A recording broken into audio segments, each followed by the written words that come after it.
Nous avons la joie de recevoir Julia Lebrun. Bonjour Julia. Bonjour. Julia est une jeune personne très calée, qui a fait Sciences Po, qui a fait une école de commerce et qui a fait le conservatoire de musique depuis sa tendre enfance. Oui, depuis que j'ai 6 ans. Et qui a décidé de nous faire partager sa passion de l'opéra. Et elle a créé un site internet et une organisation qui s'appelle levoyagelyrique.com.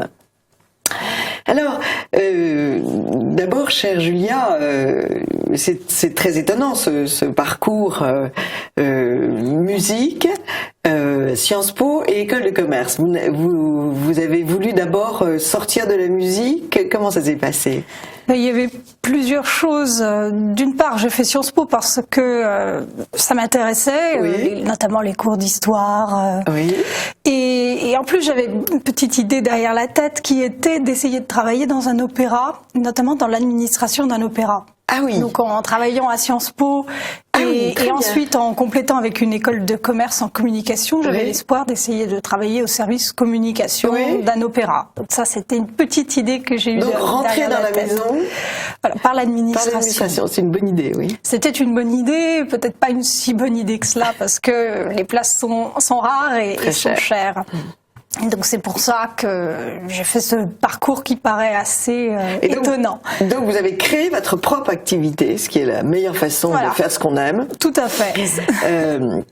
Le voyage lyrique, parce que vous partez du point de vue que il y a beaucoup d'idées reçues sur l'opéra et que cet opéra, ça reste, j'ai envie de dire, le château de la Belle au bois dormant et qu'il faut conduire les amateurs vers ce château. Moi-même, je suis tombée dans l'opéra assez jeune, un petit peu toute seule. Bon, m'y a aidé, mais l'essentiel du travail, je l'ai fait toute seule parce que j'ai eu quelque chose qui m'a attirée sans vraiment savoir quoi. C'était au fond de moi. Et du coup, j'ai partagé cette passion autour de moi. J'ai rencontré beaucoup d'incompréhension, évidemment, notamment au collège et au lycée. Ah oui. Là, on vous a regardé comme une ovni.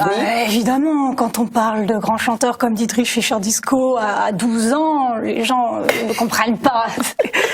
Dietrich quoi? C'est une star du rock ou une star du rap? Non. Et en même temps, j'ai rencontré aussi des gens de tous âges qui m'ont dit ça a l'air passionnant de la manière dont tu le racontes, tu as l'air d'adorer ça, j'aimerais bien en connaître un peu plus, mais on m'a jamais amené vers ça, j'ai jamais eu l'occasion d'y aller, je sais pas comment avoir des places, je ne sais pas également quel spectacle choisir parce que je cherche le programme et il y a plein de choses dont j'ai jamais entendu parler. Et j'ai une amie également qui m'a dit tu devrais faire des petites présentations d'opéra dans les bars. Je suis sûre que les Parisiens aimeraient ça. Donc tout ça m'a amené à me dire que peut-être que ça pourrait marcher de faire des conférences sous des formes très variées, des ateliers pour faire découvrir l'opéra aux gens. Et pour leur donner également des éléments de compréhension à tous les niveaux. C'est-à-dire que ce soit des gens qui ne connaissent pas du tout ou des gens qui vont régulièrement mais qui ont besoin d'en savoir plus et d'avoir une approche un peu plus intellectuelle. Donc je mélange un peu les deux, à la fois l'approche intellectuelle et l'approche sensitive, essayer de faire passer la passion. Le coup au cœur. Oui. Le coup au cœur, la passion pour les chanteurs également. J'ai un certain nombre de chanteurs qui sont restés ici et que voilà, j'essaye de faire découvrir. Alors, ça sera Placido Domingo par exemple, qui est mon idole depuis toujours. Et généralement quand je travaille beaucoup avec la vidéo parce que moi j'ai découvert l'opéra avec la vidéo, il y a les sous-titres, il y a des super mises en scène. Et quand je leur montre des vidéos de Placido Domingo, généralement ça fonctionne à tous les coups. Ça fonctionne toujours. Ah oui. Ça fonctionne. J'ai souvent eu ce même comportement que vous, parce que j'adore aussi l'opéra, de faire découvrir l'opéra à des gens complètement tout à fait éloignés de ce monde-là, et à chaque fois c'est le choc. C'est le choc. Si on choisit bien. Si on choisit bien. Si on choisit bien, il n'est pas question de les lancer dans Parsifal la première fois. Il faut mieux commencer par les maîtres chanteurs. Mais Ou peut-être que la Traviata serait quand même plus adaptée. La Traviata. Oui, non, mais je parle de Wagner. Alors, c'est très bien parce qu'en fait, vos motifs, c'est la générosité, le partage et la passion. Vous fonctionnez. C'est pour ça avec que ça fonctionne. Ce que je fais. Et ça fonctionne. Parce que j'arrive à faire passer cette passion. Alors, votre public, c'est qui vous touchez, qui vous suit, qui vous invite à de faire ces conférences? Alors, il y a en particulier les universités du temps libre. Oui. Bon, là, c'est un public déjà assez âgé, qui n'est plus en activité et qui va en profiter pour redécouvrir des choses qu'il ne connaissait pas. Je travaille également avec les centres culturels et là il y a un public beaucoup plus varié, ça va de 20 à 50 ans qui vient le soir et qui a envie de se changer les idées en découvrant autre chose. Et des particuliers également parce que je travaille sur Internet, sur Skype, j'ai notamment avec des Américains avec aussi. Des Américains, oui, j'ai fait des présentations d'œuvres via Skype avec des extraits vidéo comme je le fais dans les conférences, mais sur Internet. Ça, c'est inouï. Et puis les comités d'entreprise. Et les comités d'entreprise. Où là, je fais des interventions plus courtes, 1 heure, 1 heure et demie, le midi, sur leur temps de déjeuner. Ils viennent découvrir soit l'opéra de manière générale, soit une œuvre, une présentation de La Flûte enchantée, d'Othello. Et ça, c'est quelque chose qui marche très très bien. Qui marche très très bien. Et vous organisez aussi des petits groupes pour aller à l'opéra, parce que c'est vrai que c'est compliqué. Bah oui, j'ai eu une demande depuis l'année dernière de gens qui me disaient bon, maintenant on aimerait bien mettre en application ce que vous nous avez appris. Oui. Et donc depuis l'année dernière, j'organise des soirées où donc je prends des places d'opéra, mais je réunis les gens avant et on discute autour d'une coupe de champagne. Je leur présente l'œuvre pendant 3/4 d'heure. Et ensuite, on va ensemble à l'opéra. Donc, j'ai commencé l'année dernière et cette année, j'ai vraiment rationalisé la chose et je fais plusieurs sorties à l'Opéra Bastille et au Théâtre des Champs-Élysées, qui est une salle que j'aime énormément, qui est plus intime, plus chaleureuse que l'Opéra Bastille. Bastille, oui, bien sûr.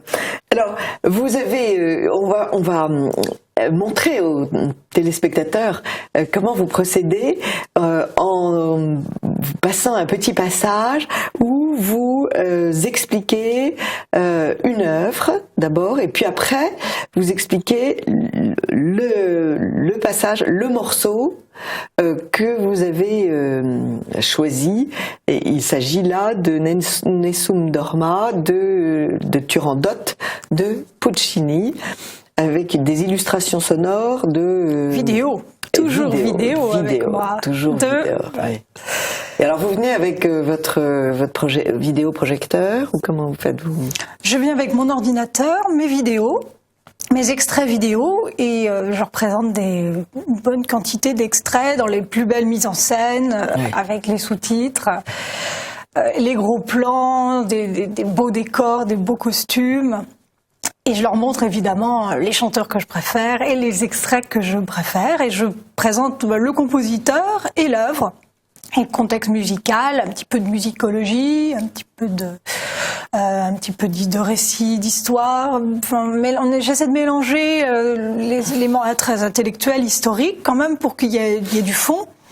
Et les éléments musicaux, présenter un petit peu l'orchestre, essayer d'inciter les gens à écouter certains instruments, écouter à ce moment-là il y a le violoncelle, la préparation fait tout. Aller à l'opéra, écouter un opéra sans avoir lu le livret d'abord, Le livret ne suffit pas, c'est-à-dire que je connais beaucoup de gens qui disent je lis le livret, mais tout ce qu'on fait en lisant le livret, c'est couper, c'est rompre le suspense. Ça, c'est la partie intellectuelle, vous avez raison. Mais il faut par contre, aussi écouter c'est très important pour habituer l'oreille. Oui, absolument. Et le bonheur en est décuplé. Ah, la première fois que j'ai entendu Parsifal, par exemple, j'ai entendu à la télévision. je voulais absolument l'écouter parce que j'avais une place pour aller voir Placido Domingo que je n'avais jamais vu sur scène.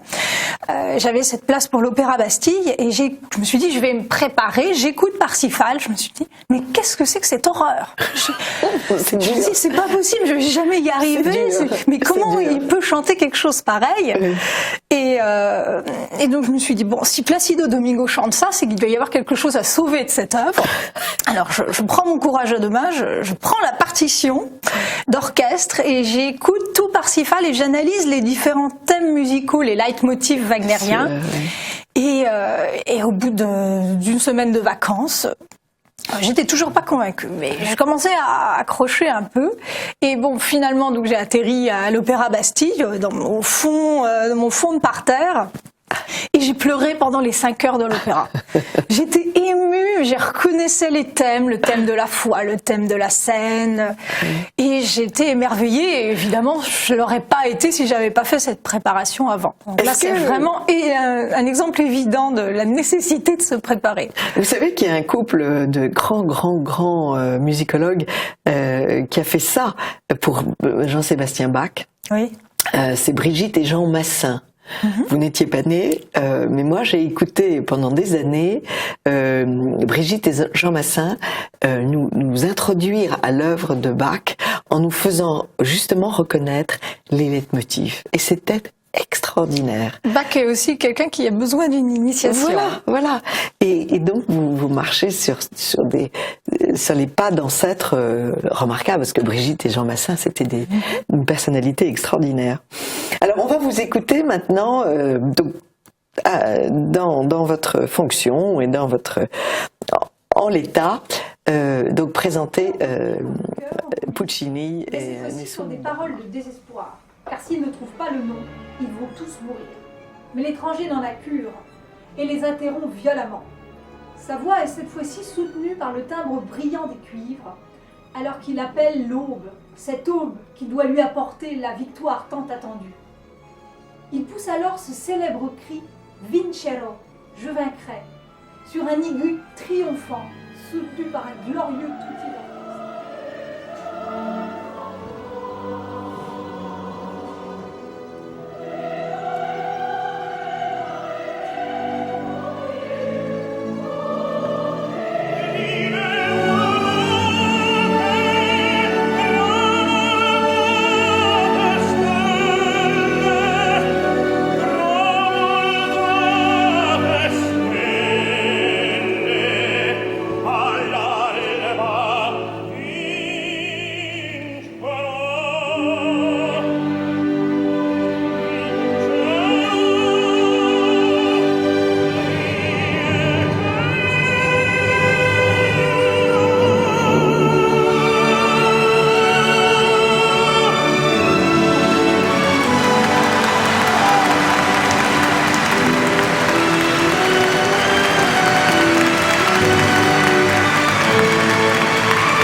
Vient d'être donnée à la télévision, Julia Lebrun vient d'être donné un opéra dans l'aéroport de Milan. C'était l'Élixir d'amour de Donizetti, c'était joué admirablement, mais j'ai eu une infinie pitié pour les chanteurs qui devaient quand même être très malheureux de chanter dans ce bruit, dans ce Capharnaüm qui est un aéroport. Il y a énormément de projets comme ça. Il y a eu la Bohème à Berlin également, des projets qui ont pour but d'essayer de faire venir l'opéra aux gens, parce que les gens ne viennent pas à l'opéra, donc on inverse le processus, on met des micros aux chanteurs et on les fait se balader dans les rues. Bon, moi je trouve ça absolument absurde. Oui, parce que pourquoi pas l'opéra, c'est déjà une partie de la magie.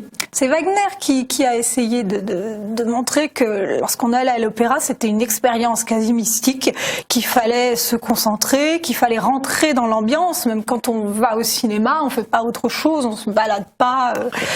Et je pense que ça va complètement à l'encontre de l'expérience qu'on peut avoir lorsqu'on va à l'opéra, parce qu'il faut rentrer dedans. C'est pas une musique qui s'écoute en musique de fond. Non. Au contraire, même en musique de fond, c'est presque inaudible. C'est quelque chose de beaucoup plus profond que ça. Mais bon, l'idée, c'est de montrer que l'opéra peut être accessible. Tous les moyens sont bons. Mais là, c'est presque un peu désacralisé d'une certaine manière. C'était très désacralisé. Mais c'était le but en même temps, de désacraliser. Mais, cela dit, les spectateurs étaient tous des grands mélomanes. Oui, au bout du compte, c'est ça. Donc on a fait venir que les mélomanes. Comme on fait des diffusions sur les grands écrans de télé, parce qu'en fait, votre préparation est nécessaire. C'était la justification de votre travail. Alors vous avez écrit aussi, Julia Lebrun, vous avez écrit un livre qui s'appelle Les Chevaliers d'Apollon. Et j'ai regardé un petit peu cette bataille entre les Apolloniens et les Dionysiaques. Alors expliquez-nous un petit peu ça. Il n'est pas encore publié, ce livre. Il n'est pas encore publié. Oui, vous cherchez un éditeur. Il est toujours en recherche. Donc, nous faisons un appel, mais racontez-nous cette... C'est un livre assez, on va dire, original, parce qu'il a un ton assez léger. C'est-à-dire que beaucoup de gens qui l'ont lu me disent, c'est vrai que c'est assez jeune. Il y a toute ma passion pour l'opéra qui passe dans le livre, mais en même temps, j'ai énormément d'expériences personnelles que j'ai fait passer dans ce roman. C'est un roman d'aventure qui se passe dans le milieu de l'opéra. Oui. Et j'ai essayé de montrer un peu l'opposition, la manière de vivre la musique. On a ces amis dont l'héroïne qui est Maria est une passionnée d'opéra, qui vont dans le monde entier voir des opéras et qui écoutent de la musique chez eux. C'est un peu vous, oui, c'est beaucoup moi. C'est beaucoup Julia. Et par opposition, on a le vilain méchant qui s'appelle Marsyas. Alors pour ceux qui s'y connaissent un petit peu en mythologie, c'est un petit clin d'œil parce que Marsyas a été écorché vif par Apollon parce qu'il avait osé essayer de se comparer à Apollon. Et Marsyas est un agent artistique d'une chanteuse de variété. Et lui, son but, c'est d'utiliser la musique pour marquer les foules. Mais j'ai un peu l'impression que c'est ça, que lorsqu'on voit toutes ces musiques violentes qui passent, ce sont des musiques qui sont faites pour parler uniquement au corps. Et pour mettre les gens dans une espèce de transe, alors que la musique classique parle, à mon avis, à la fois au corps et à l'esprit. Et à l'âme. Et à l'âme. Oui, et à l'intellect aussi. C'est un mélange harmonieux. Oui. Il faut pas seulement le corps, il faut pas seulement l'esprit, il faut un mélange des deux. Et les musiques actuelles sont vraiment là pour abrutir, dans le sens où ça ne parle que au physique. Donc j'ai fait cette opposition entre les deux, et donc il va y avoir un combat pour aller découvrir un manuscrit, qui est évidemment un manuscrit de Wagner. Je me suis un petit peu amusée sur les clins d'œil sur les romans d'aventure. Et donc les deux équipes vont essayer de courir après ce manuscrit qui est assez mystérieux parce qu'il semble ouvrir une porte vers un autre monde. Très très bien. Non, je pense que j'ai très envie de vous lire. Ça me paraît, parce que c'est cette opposition entre les Apolloniens et les Dionysiaques, on le retrouve même dans certaines œuvres. Je pense à Tannhäuser, l'ivresse, l'air fameux de l'ivresse, c'est proprement dionysiaque. Tout à fait. On est en transe quand on écoute ça. Et puis après, il y a la prière, les pèlerins, et cela change complètement. Et là, ça redevient apollonien. Mais ce qui est intéressant, c'est qu'il faut un mélange des deux. Oui. Il faut pas être uniquement dans la transe, mais la musique classique a aussi des effets physiques. C'est ça que j'ai aimé développer. Et que vous expliquez très très bien.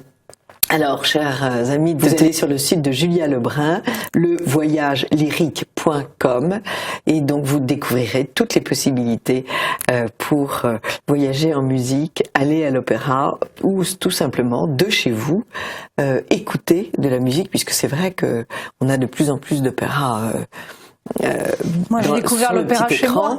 Bien sûr, on a Sur tous- le petit écran. Sur le petit écran. Maintenant, il y a le grand Et au écran cinéma. puisque Ça, il y a le c'est cinéma. Présenter cette opération cinéma. C'est le Metropolitan Opera de New York qui a lancé ce projet il y a plusieurs années de diffuser en direct de la salle dans les cinémas d'abord américains et ensuite Cinéma du monde. tous les cinémas du monde. Il y a plus de 60 pays maintenant. Et c'est passionnant parce que à la fois on a les gros plans, Oui. le côté très présent des chanteurs. On les voit comme oui. s'ils étaient Comme on les en voit face de jamais à nous, l'opéra. comme on les voit jamais à l'opéra. Et en même temps, c'est en direct. On conserve l'enthousiasme du direct avec ces présentateurs qui nous font également des interviews des chanteurs qui sortent en sueur de la scène. Moi, je trouve ça très très très bonne idée. Et d'ailleurs, ça a été maintenant repris par l'Opéra Bastille, par le Covent Garden à Londres. Oui, oui. C'est un projet qui fonctionne très très bien parce Oui, qu'en oui. plus c'est moins Et cher. puis il y a, oui, c'est encore 25 et on euros. voit, C'est oui, 25 mais enfin euros, pour l'expérience. Pour l'expérience, c'est merveilleux. Et puis enfin, il y a les DVD. On peut très bien Il y en a plein maintenant. s'acheter ou se louer un DVD et Sans parler de tout ce qu'il y a sur Internet maintenant. sans parler Il y a de tout ce qu'il y a. énormément de vidéos qui circulent sur Internet, Oui. dont beaucoup d'ailleurs sur mon site aussi. Et sur votre site, ah oui, c'est très bien. Voilà, Julien Lebrun, merci beaucoup pour ce voyage lyrique. Merci à vous. Vous revenez dès que vous avez un nouveau projet et en tout cas, dès que le livre est publié, nous vous recevons évidemment.